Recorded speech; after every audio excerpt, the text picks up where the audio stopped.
because the internet generation is the way they are, that people have a shorter attention span. But you will spend hours on a TikTok channel going down the rabbit hole of something you're interested in to learn more and more. So the benefit of a 3-minute ad is that I might have 10 pages of script and we write it modularly so that we can pull out the piece that's into the weeds that might be deep in the Facebook ad might be the hook in the TikTok ad. Welcome to Business Ninjas, brought to you by WriteForMe, where you'll hear from business leaders who are out there growing their business and slaying it every day. Learn from the masters. Let's get started.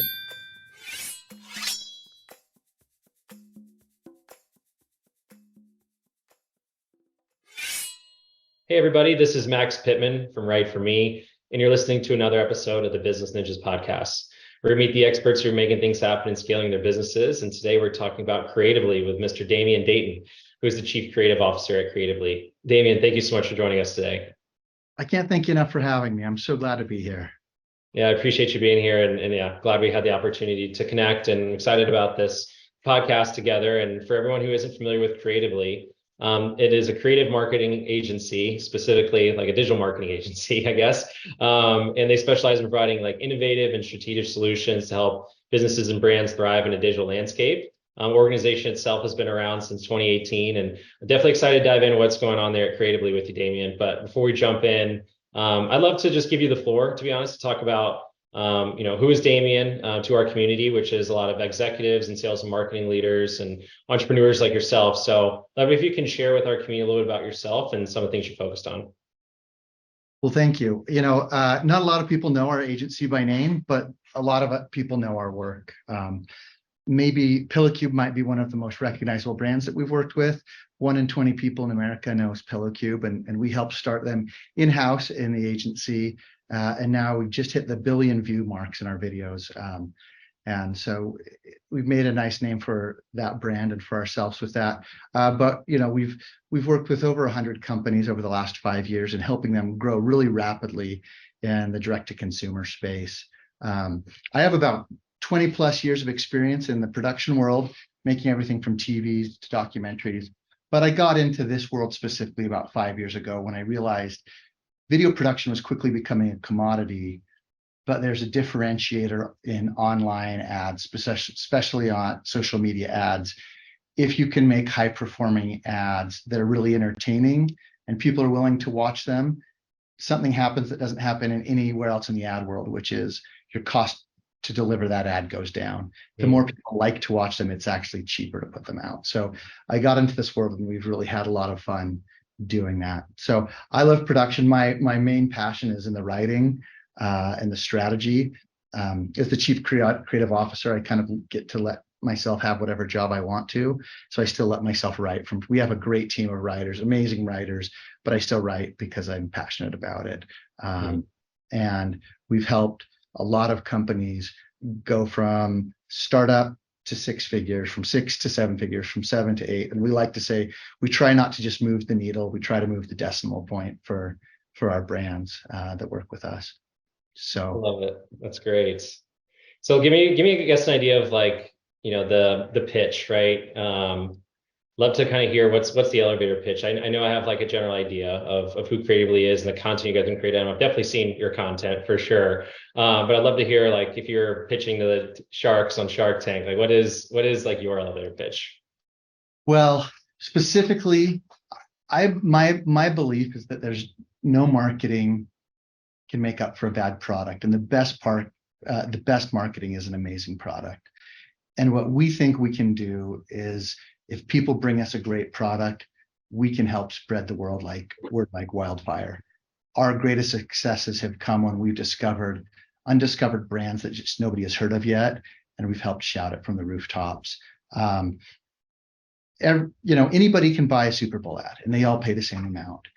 But on social media, if you have a more entertaining ad, your ad rate goes down. And so we discovered that we make long form ads, and we've helped companies get started like Kizik and Owlet, which both have seen a lot of growth.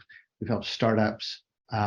We like to help disruptive brands, demonstrable brands that can show what their product does, And in a nutshell, our pitch is, as you grow a company, you hit certain plateaus. And you're like, oh, everything we're doing is working well, but we can't seem to grow anymore. We're a big swing that helps people reach their next giant plateau.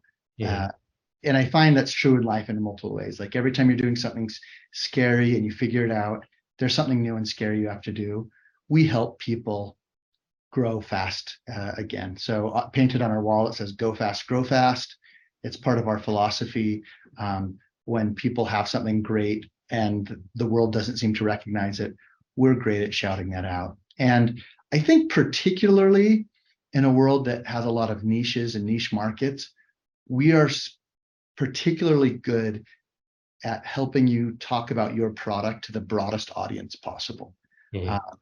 And we do really great work at the top of the funnel. So if you have great returns at the bottom of your funnel and you're able to, people come to your website and you're able to convert them, you just need to be in front of more people. We have a lot of great methods to talk to everybody in America. And I think in a world that's become so divisive, it's amazing that something as simple as advertising can find language to talk about like our daily problems.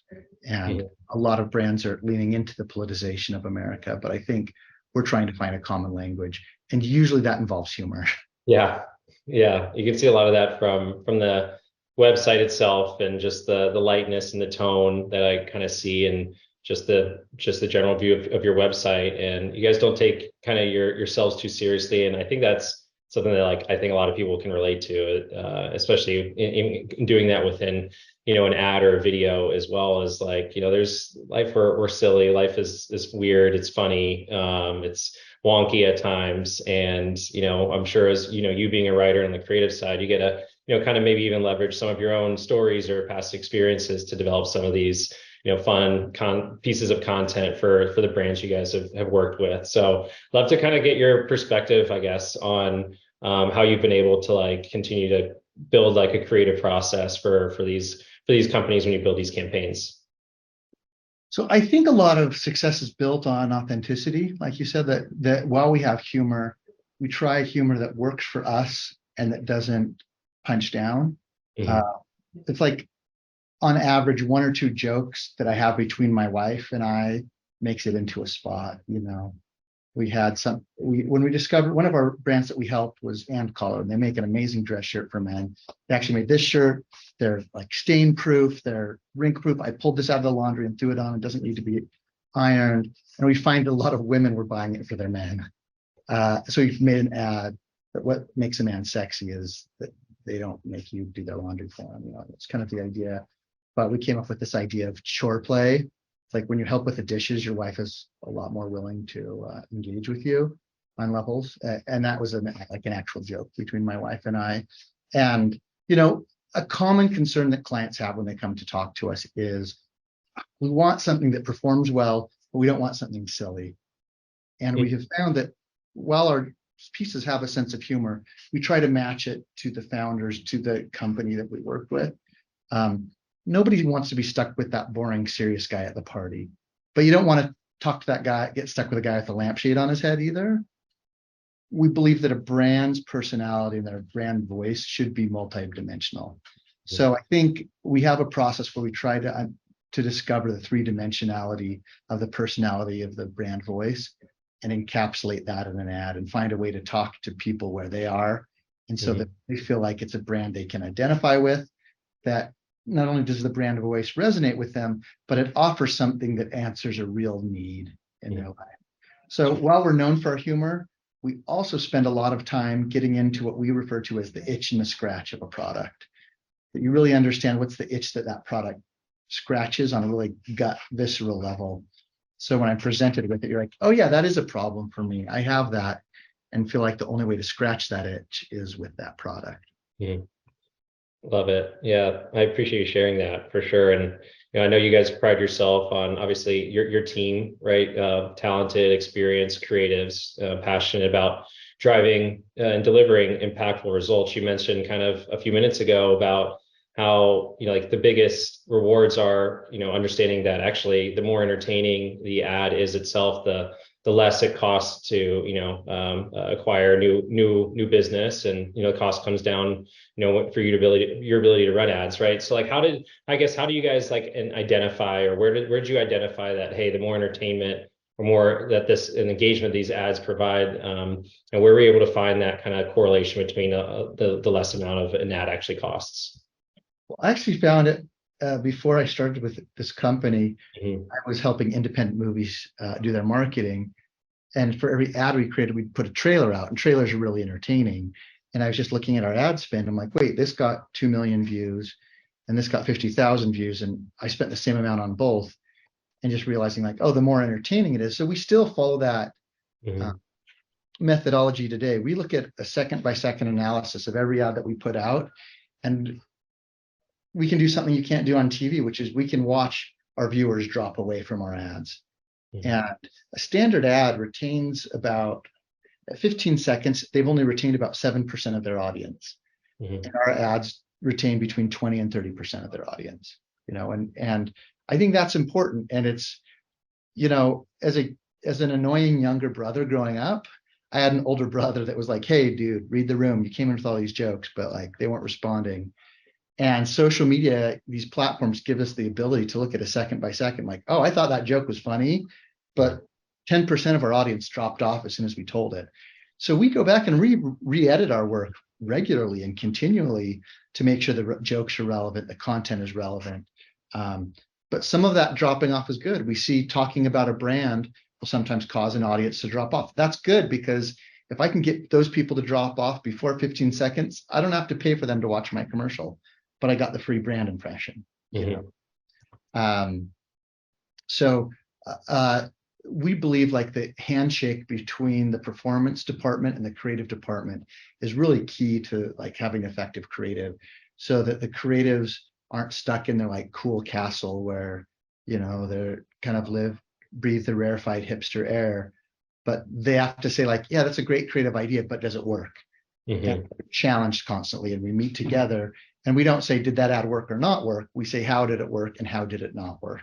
And sometimes it's like, oh, it got really low CPMs. It was really entertaining, but its click-through was really bad. And the creatives are then responsible for fixing the problems that they created. And the performance people just give us the data. And they say, well, it'd be really great if we could get a better click-through rate. And we then would work on some different calls to action. Sometimes that situation's flipped. Sometimes like, well, we're getting great click-through, but nobody's watching it. Okay, so we need to make it a little more entertaining, or we need to get to the point faster. We've dropped too much of the audience before we get to that pay gate at 15 seconds. So, So do you guys typically focus only on social, or do you focus more on like a broadcast or, TV? Where's like your focus on placing these ads? 99% of our views are on social, mostly Meta properties, Facebook, Instagram, YouTube, and of course all the emerging platforms. There's kind of a TikTokification of all the platforms. Everybody wants to be on TikTok, but then all the other platforms have a TikTok like, whether it's reels or stories or whatever it may be, that's like a vertical. But there is a difference in the way they perform. We do some OTT. It's usually or connected TV. And that's usually as a campaign's been successful into its second year, we pivot. But we find there's a very different attitude when you're watching a commercial on TV versus when I'm watching it on my Facebook feed. Sure. When I'm watching on my Facebook feed, I've got to hook them because I'm just a swipe away. On Hulu, for instance, you're stuck with that ad. Like, well, I'm watching this show, so I'm stuck with it. And it's what teaches me to hate, certain insurance companies that just hit me over and over again with clever commercials, but they're just hitting me over and I can't ever skip them. So we take a different editing approach. Even between Facebook and YouTube, there's a very different approach. Think about it. When you dig into a YouTube video, you're leaning forward, you're wanting to watch something. If the thing interrupts you, it really has to engage you differently. Whereas Facebook, it maybe has to just be more interesting than the argument you're having. Instagram, create more desire than the food that you're looking at, or the clothes that you're looking, or the model you're following, or whatever. But we need to engage people differently. So we re-edit for the different platforms. Facebook is very much demographic-based platform. So you can find people based on their interests and all the details about them. Whereas Instagram or TikTok finds you based on what you watched for 5 seconds. If it's a weird horse hoof trimming video, the next 5 days you're going to see nothing but horseshoeing videos, or there's a million weird niches there. And so be able to lean into your niche on TikTok, where Facebook, you want to go as broad as possible because your grandma's there. Mm-hmm. Your uncle, your aunt, and your grandma are all there, and they check in at least for a little bit to see, what's happening with the family, and people behave accordingly. Mm-hmm. Yeah, it's super interesting to kind of hear the approach to TikTok versus Facebook, where the demographics are obviously completely different on different sides of the table, but it also sounds like the approach there from like a content perspective also needs to be separate. So like, are you creating different ads for Facebook versus TikTok, like for the same company? Yeah, so it's interesting. We deliver different assets, but because what we do is usually long form, which is 2 minutes plus. I've done commercials as long as 7 minutes, and people have been drawing the wrong conclusions. They think because the internet generation is the way they are, that people have a shorter attention span. But you will spend hours on a TikTok channel going down the rabbit hole of something you're interested in to learn more and more. So the benefit of a 3-minute ad is that I might have 10 pages of script, and we write it modularly so that we can pull out the piece that's into the weeds that might be deep in the Facebook ad, might be the hook in the TikTok ad. It might be a demonstration of the product starts first in the hook TikTok ad, where I start with something else in the Facebook ad. So we reconstruct it from the same DNA. The brand voice stays the same, but I think a lot of other agencies are just cutting things down, but we're finding understanding the audience behaviors on those platforms leads you to edit it differently. So for one brand we worked with recently, we created a whole Garden of Eden. It took up what would normally be 2 movie sets to build this Garden of Eden with the real trees and digital trees. And we were able to, I think we delivered something like 60 different assets across different platforms and different parts of the funnel to hit people differently. Because once you've built this world, you might as well make the most of it, in terms of different things that will work. Yeah.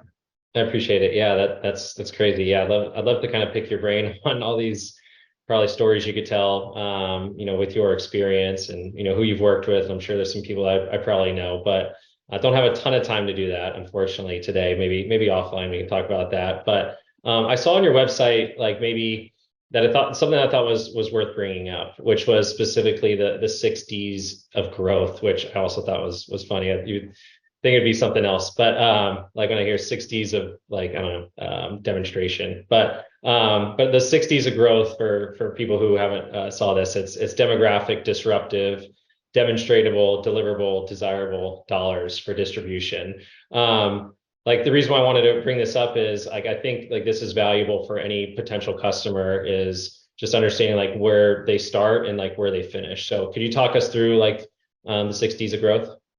Well, listen, I think the 6 Ds are what work for us in our agency. We're not the right fit for everybody, but we feel this is what makes a client a good fit for us, and the strategy and the tactics that we use to help a brand grow.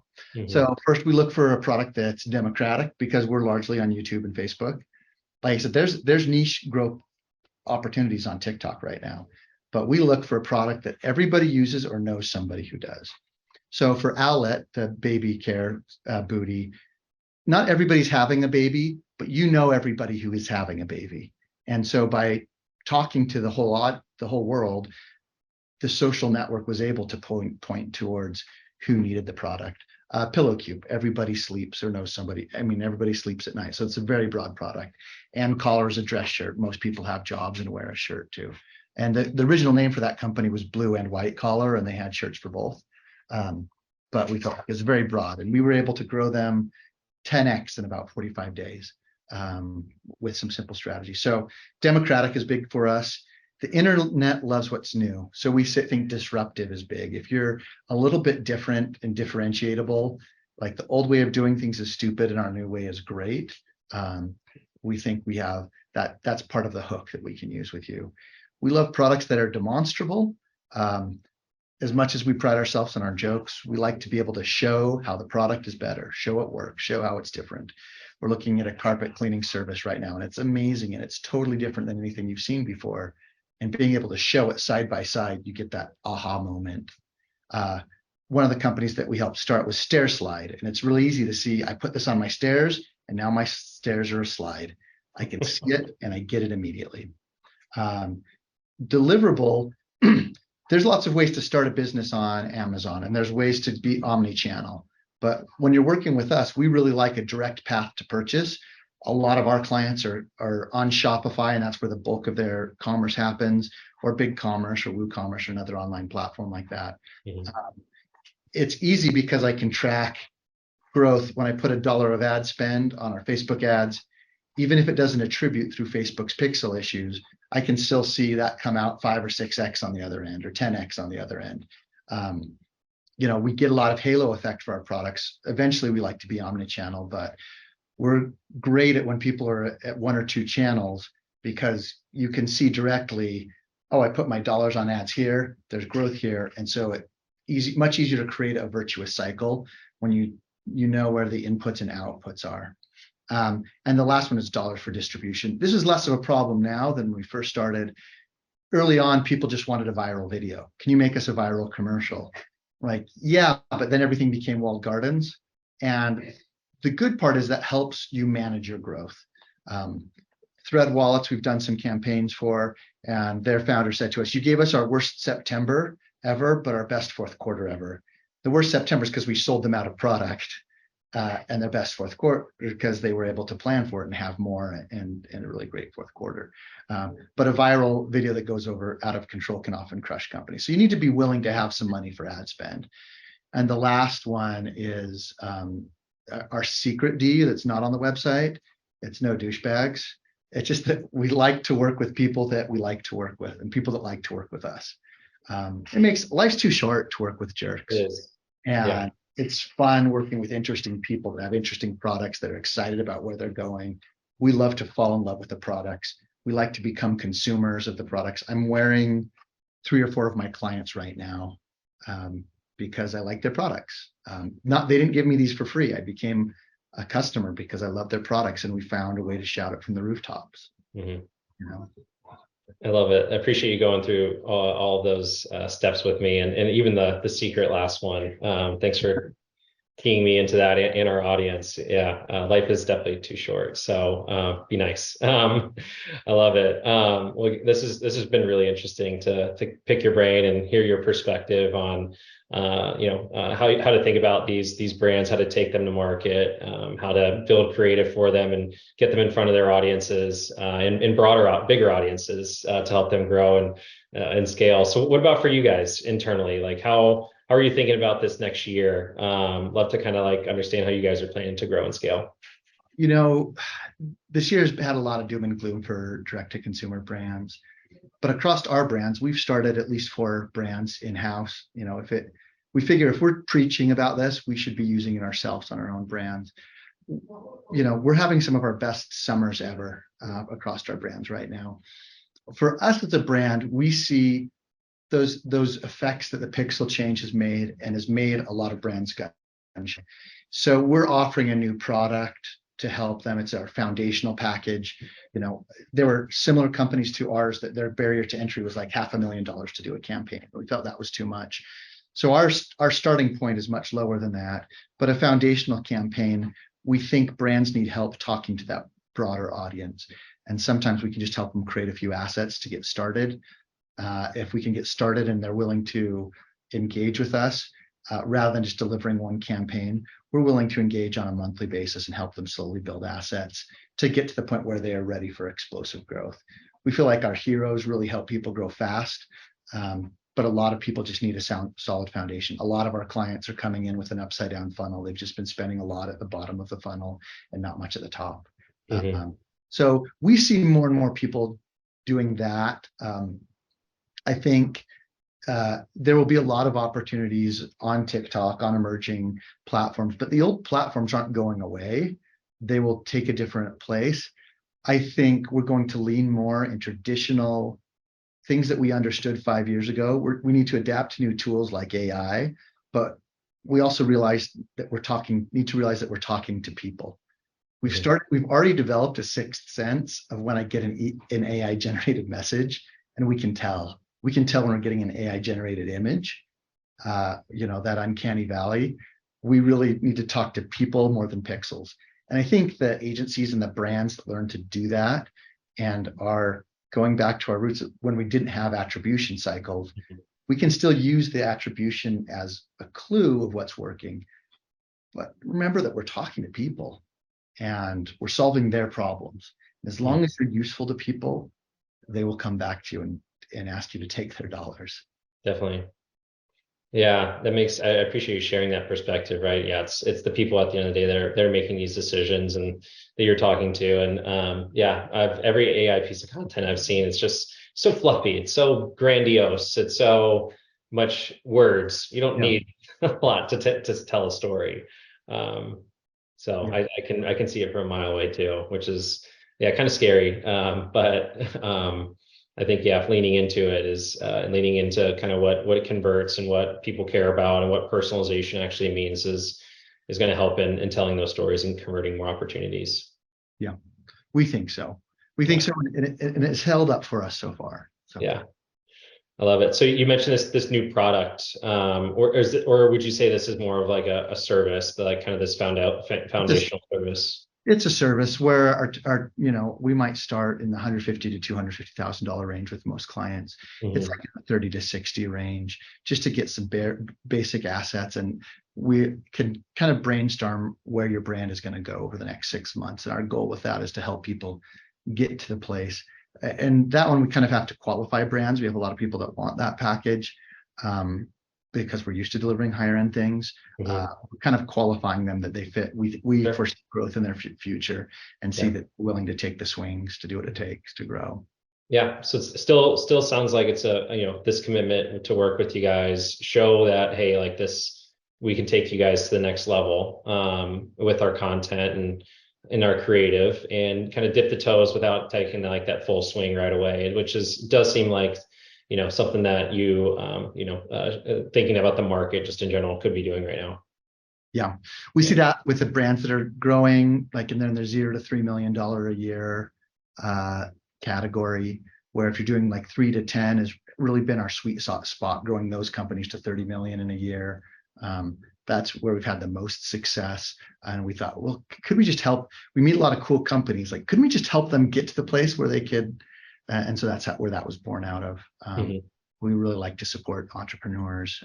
We've got a lot of brands that we've partnered with over the years just to try to help grow. And that's always come back to us.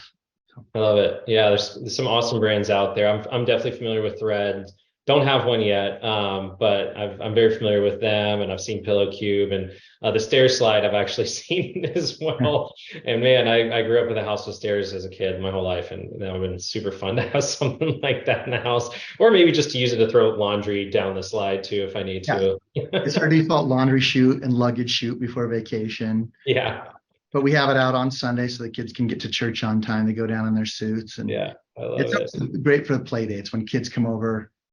When new kids come over to play and you want your kids to make friends, that they can do something where they're active and they're talking instead of just a video game to get started.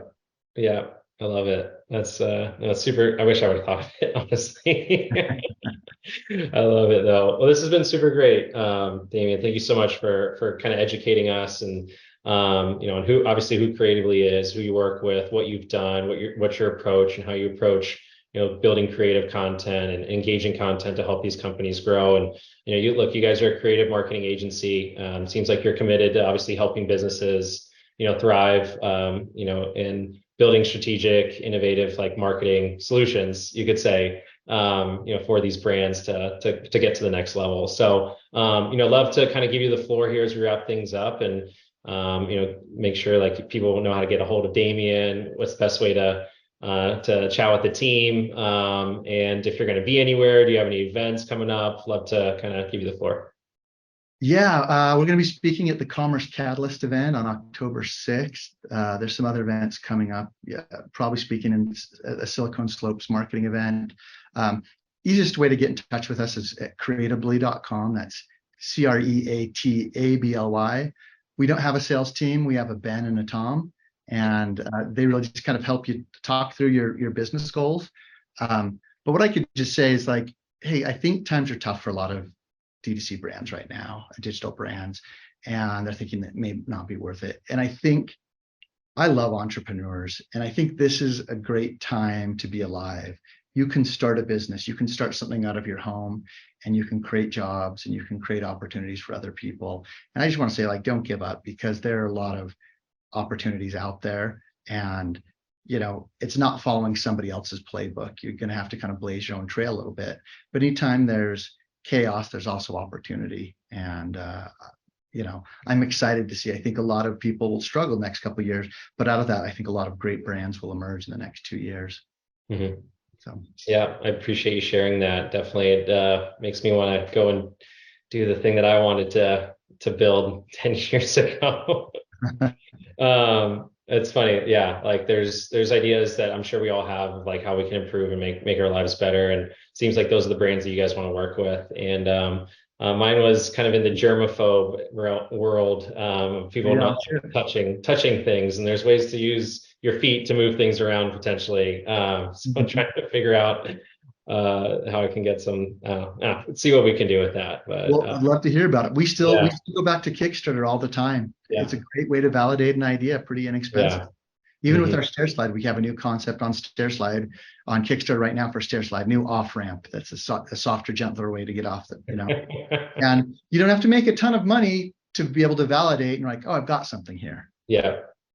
You put up an ad in a day, make $20,000. Like, oh, I've got something here. It's worth putting some more time and energy into this. So let me ask one last question before we wrap things up.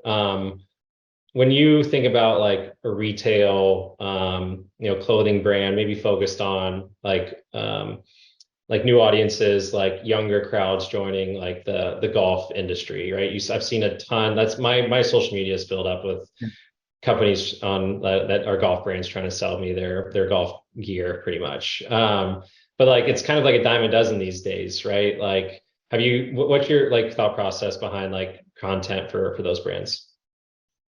They're kind of exploiting a niche. Mm-hmm. Like I really feel like those are the brands that were right 2 or 3 years ago to be like the cool golf brand or the cool, you kind of have to look at what's next. And I think everybody sees, maybe they see what Chubbies does, like, oh, we'll be Chubbies for golf. And you see a lot of people doing that, but how to be different. So there's another brand for golf, For All right now is doing some nice things there. Golf stuff for women and making it easier for women to be on the golf course. And I think that's great. I always say like, well, why trap? If you're making a golf shirt, why trap yourself in a niche? It's a shirt that people can wear. There might be 1 million people in America that are golfing, but there's 300 million people that wear shirts. Why not expand your brand, but find something? How can you make that more useful to people? How can you be more differentiatable? And I kind of think cool can be a little bit corrosive to your brand. If you're just trying to be the coolest brand, listen, I'm a nerd. There's always somebody that's going to be cooler than me, but I can always be helpful. And if I can be helpful, people like to have me around. And I'm less off-putting, maybe. And so if your brand can be helpful and provide value to people, fashion is hard that way. But, with a couple of brands that we've worked with, like Ann Collar, it's by having functionality. Their clothing is not expensive, but it solves real problems that I have in my life. So I'm wearing their shirts, at least 4 days a week.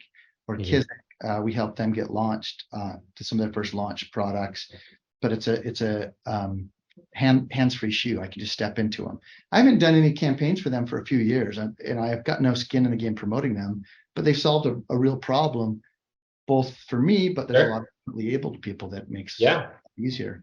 But I just wear them because I don't have to run outside and get my socks wet when I'm running outside, because they pop on that easily. It's a great product. And I think that's, if you think about serving people, and I think that's true in any industry, whether you're selling cars or serving burgers, if you think about, I'm serving people and making their life better, it flips a switch and your job becomes very different. Even in advertising, if I think I'm serving people because I'm helping them solve a problem, your approach is different, and so the solution you find is different. I think I'm feeding people when it becomes different. My brother taught me that. He was a car salesman, and said a family pulled up from another country, and 7 of them piled out of a small car, and all the other salesmen like kind of ran for the hills.